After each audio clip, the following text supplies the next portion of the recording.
I believe the foreign is as was. Yes, we can come. Okay. So let me render the ruling on bail. There are three accused persons charged in this matter. The first accused person is a governor in office for one of the counties in the country. The second accused is a businessman and a director of the third accused, a juristic person. The first accused is charged in all the 7 counts, whilst the second and third accused have been charged in 1 count on the charge sheet as presented. The prosecution does not oppose bail. They have prevailed upon this court, however, to set the bond terms at reasonable terms, in line with the provisions of the law. The prosecution further urges court to require the accused persons not to leave the jurisdiction of this court without leave, and further for them to deposit their passports in court. They also seek that the accused persons be warned against interfering with and or contacting any of the witnesses, in person or through proxy.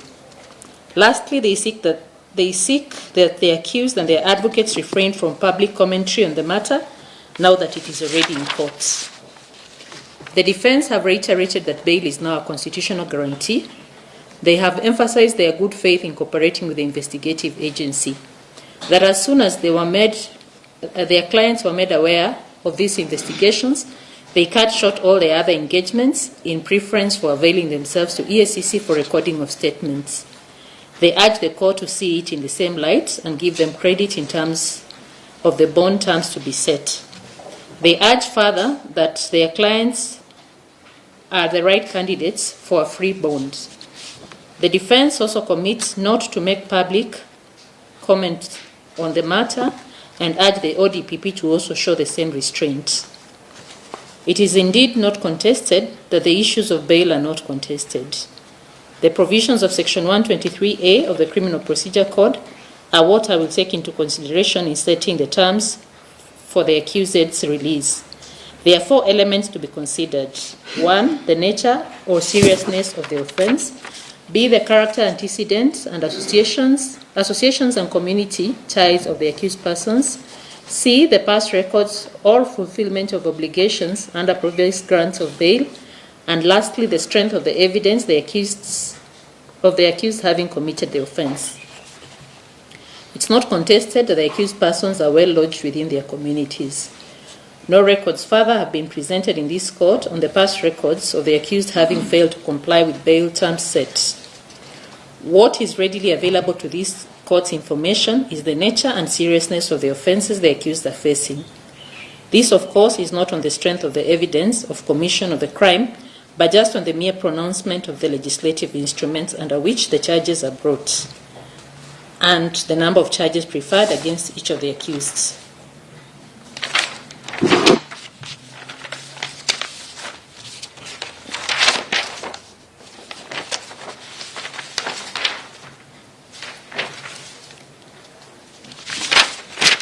So the accused persons are all officers of the court. Sorry, seem to have left one page.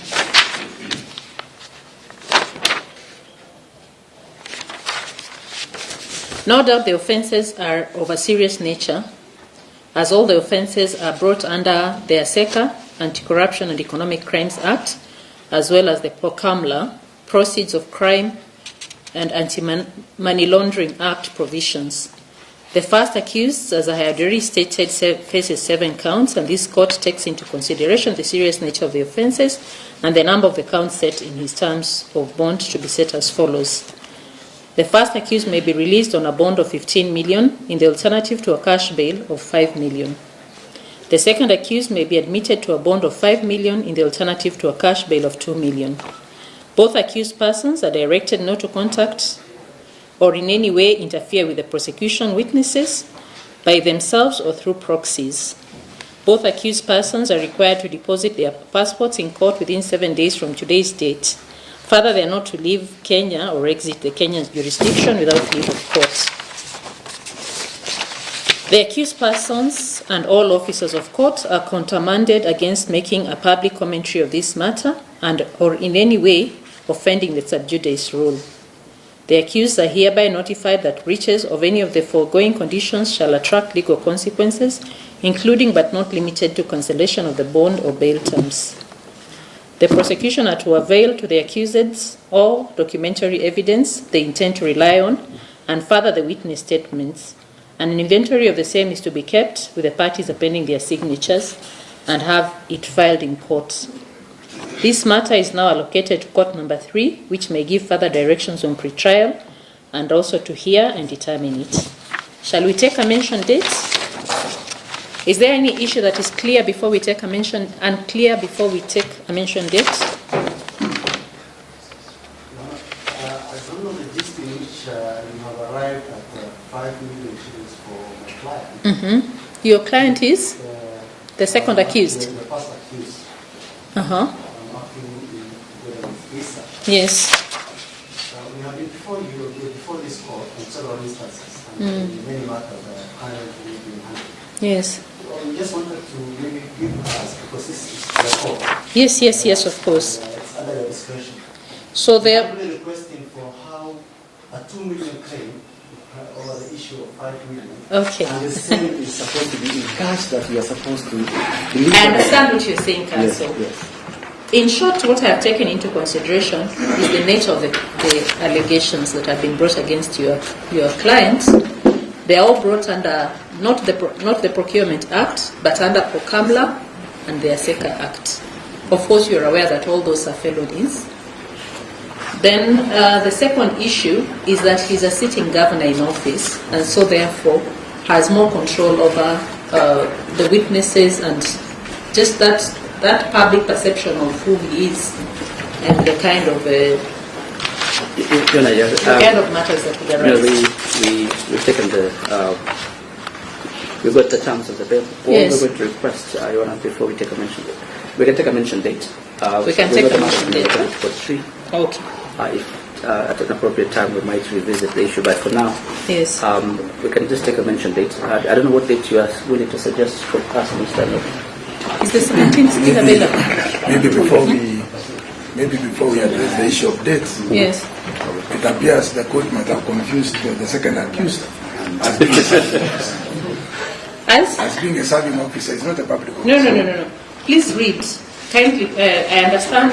I asked for anybody who needed clarity because I thought I just needed to clarify one or two things. The bond terms appear to be like he's No. That is not the issue. My Mr. Anyonka. Kindly read my ruling. It is available. It is not typed, but I believe my handwriting is fairly legible. Okay, sure. Of course, you're aware that you can bring up an application for review or even go on appeal or seek a revision. Yeah, I just have two requests for a mention date. Yes. Because of the terms you have imposed, we kindly request us that His Excellency and Mr. Nuka's client Yes. be detained here. Give us 1 hour to process that because we have to ensure the money. Definitely. Yes, so instead of them being, your officers are very efficient. And that's why. Because we have had a word with OCS, because even when they came in here in the morning, yes, they were handcuffed and they had presented themselves. Give us 1 hour to process that because we have to ensure the money. Definitely. Yes, so instead of them being, your officers are very efficient. And that's why. Because we have had a word with OCS, because even when they came in here in the morning, yes, they were handcuffed and they had presented themselves. Now, so, I understand your application, Mr. Yes, just to be kept here. Because even when they came in here in the morning, yes, they were handcuffed and they had presented themselves. Now, so, I understand your application, Mr. Yes, just to be kept here. Because even when they came in here in the morning, yes, they were handcuffed and they had presented themselves. Now, so, I understand your application, Mr. Yes, just to be kept here. Because even when they came in here in the morning, yes, they were handcuffed and they had presented themselves. Now, so, I understand your application, Mr. Yes, just to be kept here. Because even when they came in here in the morning, yes, they were handcuffed and they had presented themselves. Now, so, I understand your application, Mr. Yes, just to be kept here.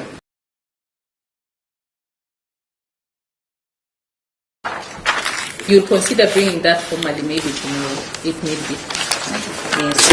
So we are taking a mention date. On which date? Is it 16th? For 3? Okay. We'll have a look at